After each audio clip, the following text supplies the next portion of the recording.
मित्रमैत्रिणींनो, आपण आज आता वायकटचं स्टिचिंग कसं करायचं, टॉपचं स्टिचिंग कसं करायचं आपण पाहणार आहे। त्याच्या आधी आता आपण कॅनव्हास पेपरवर गळ्याचं मार्किंग करून घेऊ। रेग्युलर गळ्याची रुंदी आपल्या एज ग्रुपसाठी 3 इंच असते आणि फोल्डिंगसाठी पुढे 1 इंच घ्यायचं आणि तयार गळा आपला 6 इंचाचा आहे, तर 6.5 आणि 7.5 अर्धा इंच शोल्डरमध्ये स्टिचिंगमध्ये जाईल म्हणून।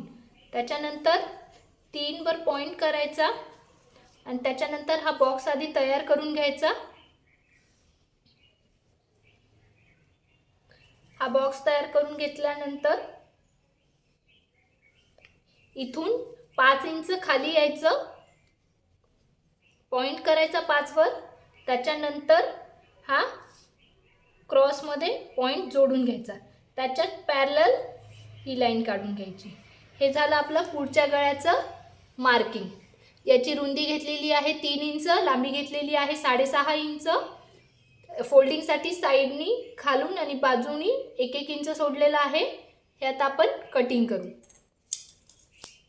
आणि याच्यानंतर आपण हे कपड्यावर चिपकवायचं कसं ते पाहिल्यानंतर मग स्टिचिंगला आपण सुरुवात करणार आहे। अशाच प्रकारे मागच्या गळ्याचंही मार्किंग करून घ्यायचं।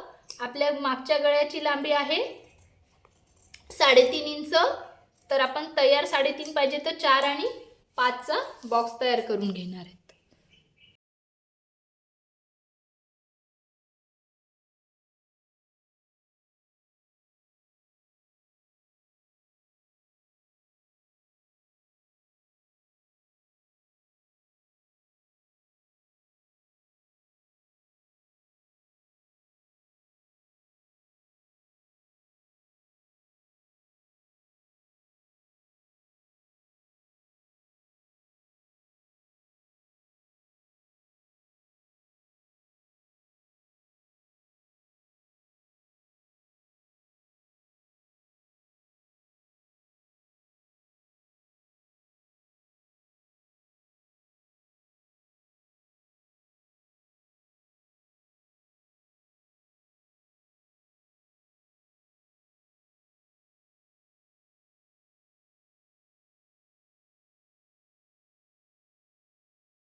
नमस्कार मित्रमैत्रिणींनो, आज आपण आता गळा पलटवायचं कसं हे पाहणार आहोत आणि आपण हा साडीचा शिवणार आहे आणि हे साडीचंच कटिंग केलेलं आहे आपण। आणि हे रिफ्लेक्ट होणारं मी मुद्दामून अस्तर याला लावलेलं आहे कारण त्याचं लुक छान यावा म्हणून।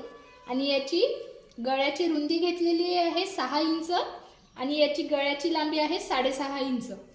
आज आणि हे डिटेल आज मुद्दामून सांगते मी कारण तुमचं काही शिवताना चुकलं नाही पाहिजे।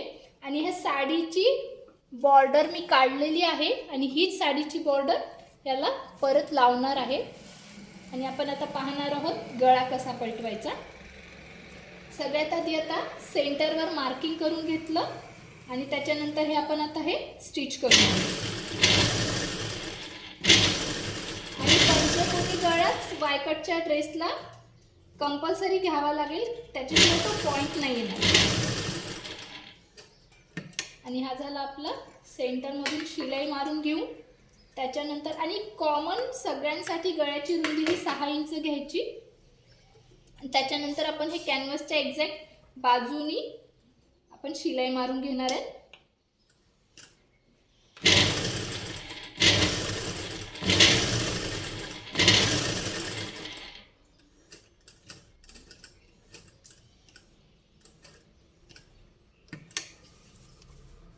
त्याच्यानंतर हे सेंटरपासून परत आपण कॅनव्हासच्या बाजूला शिलाई मारून घ्यायची.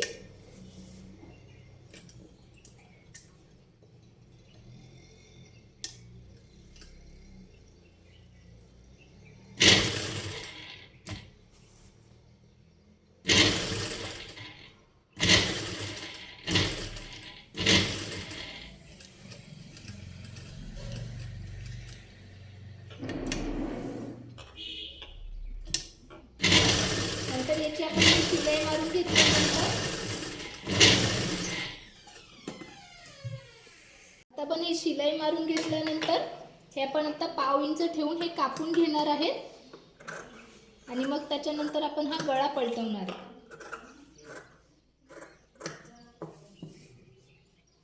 हे पाव इंच ठेवून हे कापून घ्यायचं.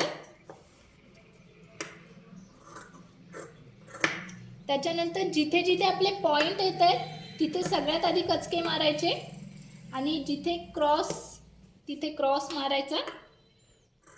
हे झालं. त्याच्यानंतर हे तिरपे कचके मारून घ्यायचे. याने साफ गळा पलटवला जातो. आणि शिलाईच्या जवळ येऊ द्यायचं पण शिलाईवर नाही येऊ द्यायचं, हे लक्षात ठेवायचं. आणि हे आपण साडीचं आहे त्याच्यामुळं आणखीन डेलिकेटली शिवलं पाहिजे, कारण नाजूक असते साडीची विण आपल्या.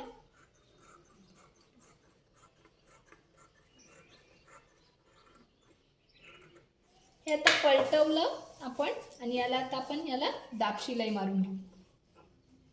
आणि दाब शिलाई मारून घेतल्यानंतर लेस कशी लावायची ते आपण पाहू.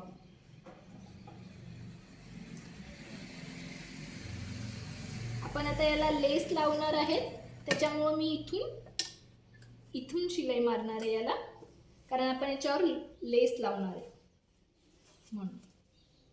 आणि लेस कसं लावायचं ते आता याच्यानंतर आपण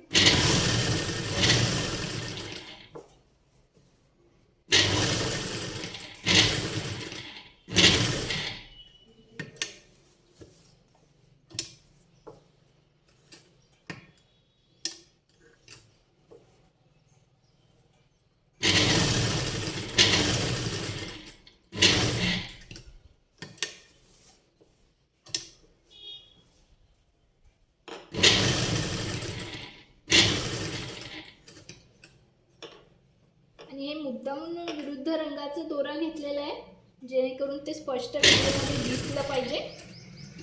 आणि ही लेसही आपली या रंगाची आहे आणि आपले दोन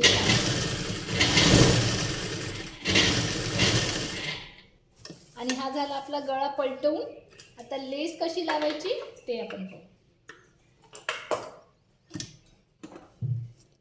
आता आपल्याला हे गळा पलटवल्यानंतर वायकटचा आपल्याला माप काढायचा आहे.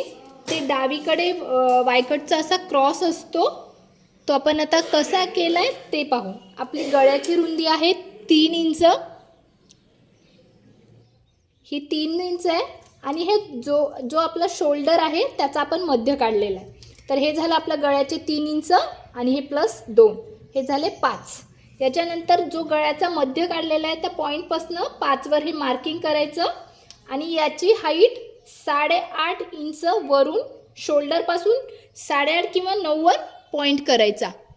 हा पॉईंट आपल्याला लेस क्रॉसमध्ये लावण्यासाठी येतो. हा झाला आपला एक्झॅक्ट. 8.5ही घेऊ शकतो किंवा 9ही घेऊ शकतो. मी 9 घेत आहे.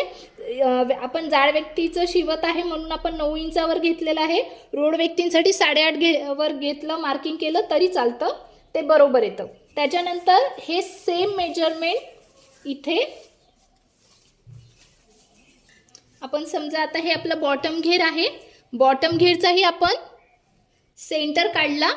त्याच्यानंतर आपल्याला जर स्ट्रेटमध्ये लावायची असेल, समजा वरून आपल्याला ही वरून लेस स्ट्रेट पाहिजे असेल तर सेंटर काढायचा बॉटम घेरचा, त्याच्यानंतर इथे 5 इंच जो आपला आला त्याचं मार्किंग करायचं आणि ही सरळ लेस अप्लाय करायची. आणि जर आपल्याला क्रॉसमध्ये पाहिजे असेल तर सेम त्याच्या विरुद्ध बाजूनी 5 वर मार्किंग करायचं आणि ती क्रॉस लाईन मारून घ्यायची. ही मी गाईडलाईन मारून घेतलेली आहे. आपण आता ह्याच्यावर लेस अप्लाय करणार आहेत. हे झालं आपलं ड्राफ्टिंग की लेस अप्लाय करायची आहे टॉपवर. आणि मी आधीच्या ड्राफ्टिंगच्या व्हिडिओमध्ये येलो कलरच्या टॉपवरचं क्रॉसचं वायकटचं मी डिझाईन दाखवलेलंच आहे. ते आपण अप्लाय कसं करायचं आता ते पाहू. आपण स्ट्रेटमधलाही मी फोटो टाकेन यात. आधी आपली ही आता साडीची बॉर्डर आहे. त्याच्यानंतर आपलं हे नेक असा आपला पंचकोनी नेक असा येणार आहे. हा असा दिसेल आपला पंचकोनी नेक. तर आपण आता याचे मी हे कॉर्नर्स कसे शिवलेत आधी आपण ते पाहू. ही आपली आहे लेसची रुंदी आहे 2.5 इंच एक्झॅक्ट आहे. तर आपण डबल फोल्ड केला आणि हे इथे 1.5 घेतलं आहे आणि हे नंतर यात तिरपी शिलाई मारलेली आहे आणि त्याच्यानंतर हा क्रॉस तयार झाला. हा झाला आपला अर्ध्या इकडचा गळ्याचा भाग. आणि सेम इकडूनही सेम तसंच 1.5 इंचावर हे केलेलं आहे आणि तिरपी शिलाई मारलेली आहे लेसवर. आणि हा इकडचा डावीकडचा. त्याच्यानंतर सेम इथलं पण तसंच 1.5 इंचावर शिलाई मारून हे असं आपण शिलाई मारून घेतली आणि हे झालं आपलं वायकटचं तयार. आणि हे आपण आता क्रॉसमध्येही लावू शकतो आणि स्ट्रेटमध्येही लावू शकतो. मी स्ट्रेट याचा पण फोटो अपलोड करणार आहे म्हणजे तुम्हाला दोन्ही पाहता येतील. आणि क्रॉसमध्ये मी अप्लाय करणार आहे ते आता आपण लेस कशी अप्लाय करायची ते पाहू पुढे.